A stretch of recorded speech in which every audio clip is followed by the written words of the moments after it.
मैं बात करना चाहूँगा वाल्मीकि जाति पर।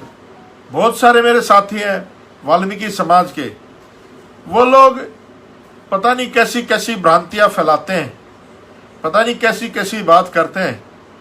मैं उनसे एक बात पूछना चाहता हूँ, अगर आप लोग सच में भगवान वाल्मीकि के अनुयायी हैं तो भगवान वाल्मीकि के शिष्यों ने उस समय जब लोग हिम्मत नहीं करते थे किसी के सामने, राजा के सामने बोलने की, उस समय दशरथ के बेटे राम का, जिन्होंने अश्वमेध यज्ञ का घोड़ा छोड़ा था, गुरु वाल्मीकि स्वामी के शिष्यों ने, लव और कुश ने उस घोड़े की लगाम पकड़ी थी और उनकी पूरी सेना को हराने का काम किया था।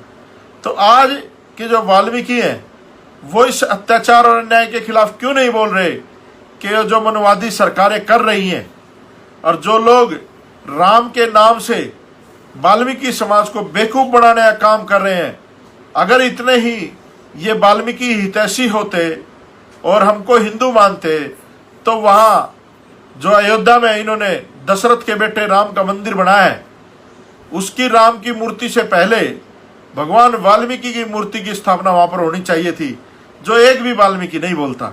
और उन्हीं मनवादियों को मैं कहना चाहता हूं जो आरएसएस के कुत्ते बने बैठे हैं समाज में, जो लोग भगवा पहन के घूमते हैं, प्रचार मंत्री आरएसएस के मनवादियों को, वो लोग क्यों नहीं उस व्यवस्था में बोलते जिस व्यवस्था में देश के राष्ट्रपति को मंदिर की सीढ़ियों पर बैठ करके पूजा करनी पड़ी? क्यों नहीं बोलते ऐसे पाखंडी लोग उस व्यवस्था पर कि जब राम मंदिर का शिलान्यास किया गया तो देश के दलित राष्ट्रपति रामनाथ कोविंद जी को क्यों नहीं बुलाया गया? कहाँ जाते इनके तर्क वितर्क फिर, और आप बात करते हैं समाज की।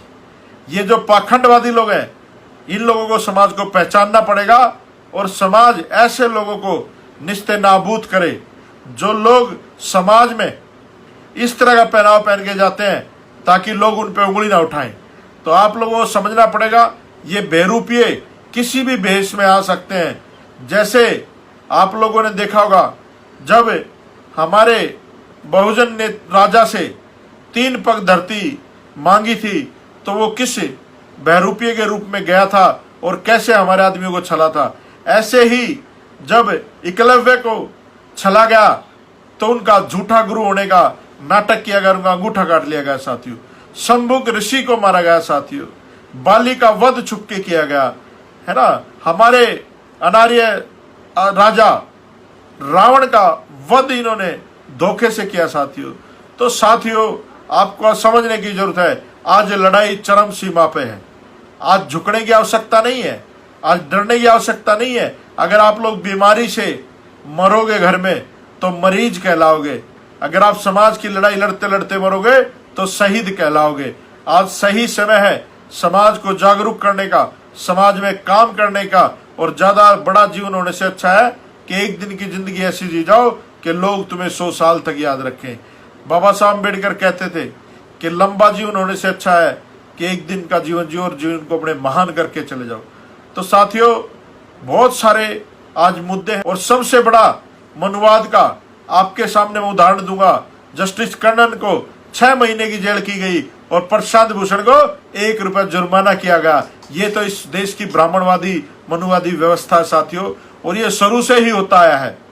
और ये लोग चाहते भी यही है कि ये देश मनुस्मृति से चले, लेकिन इनकी मनसा पूरी होने वाली नहीं है साथियों।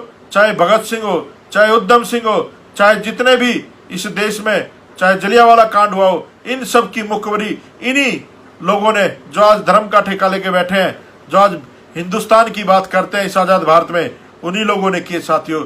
ये अंग्रेजों के पिट्ठू रहे हैं और इनसे डरने की जरूरत नहीं है। हम लोग बाबा साहब अम्बेडकर की औलाद है, मान्यवर साहब काशीराम जी की औलाद है, माननीय दीना भाना वाल्मीकि जी की औलाद है। हमें चुपचाप नहीं बैठना है, हम लोगों ने समाज के लिए लड़ना है और समाज के लिए काम करना है, समाज को जागरूक करना है, अम्बेडकरवादी विचारधारा को जन जन तक पहुंचाना है। साथियों बहुत सारे लोग मेरे ऊपर आरोप लगाते हैं कि ये फलाना है जी, ढिकड़ा है जी, ये है जी, बुकड़ा है। मैं आज आपको एक अपनी मन की बात बताना चाहता हूँ जो मेरे मन में है, जिसका मैंने संकल्प किया है।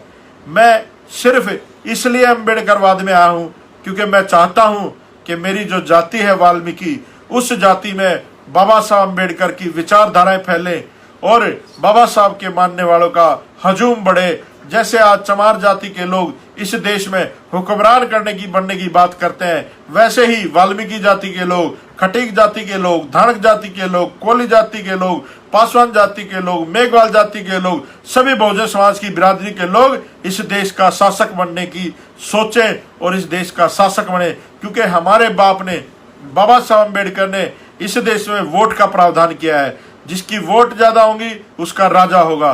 तो हम लोग इस देश में साथियों 85% है और 85% वालों का राजा नहीं बनता, यहाँ पर 15% लोगों वाला का राजा बन जाता है।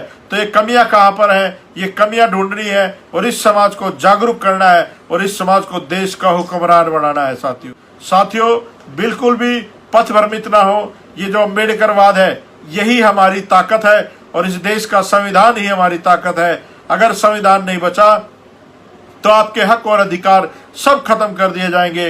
ये मनोवादी ताकतें सब कुछ मिटाने पे लगी हुई हैं। तो हम सब 85% लोगों को एकजुट होकर के लड़ना होगा और इन मनोवादियों को सबक सिखाना होगा और संविधान को बचाना होगा। संविधान के लिए अगर लाखों करोड़ों बहुजन समाज के लोगों की जान भी चली जाए तो भी कम है। बाबा साहब अम्बेडकर ने बड़ी मुश्किल से ये संविधान हमें दिया है हमारे हक और अधिकार के लिए। ये लोग वही राम राज्य चाहते थे जिस राम राज्य में गांधी ने एक बात कही थी अंग्रेजों के सामने। जब अंग्रेजों ने कहा कि तुम अछूतों को अधिकार दोगे, हम इस देश को आजाद करके जाएंगे, लेकिन अछूतों को अधिकार देने पड़ेंगे, तब गांधी ने कहा था कि अछूतों को अधिकार देने से अच्छा है कि हम गुलाम रहे। तो ये लोग नहीं चाहते कि आपके बच्चे सूट बूट और टाई पहन के घूमे, आपके बच्चे डॉक्टर, इंजीनियर, वकील बने, आपके बच्चे बड़े बड़े महलों में, बड़ी बड़ी कारों में चले। साथियों आपके बच्चे बड़े बड़े अधिकारी बने, IAS अफसर बने, बिजनेसमैन बने।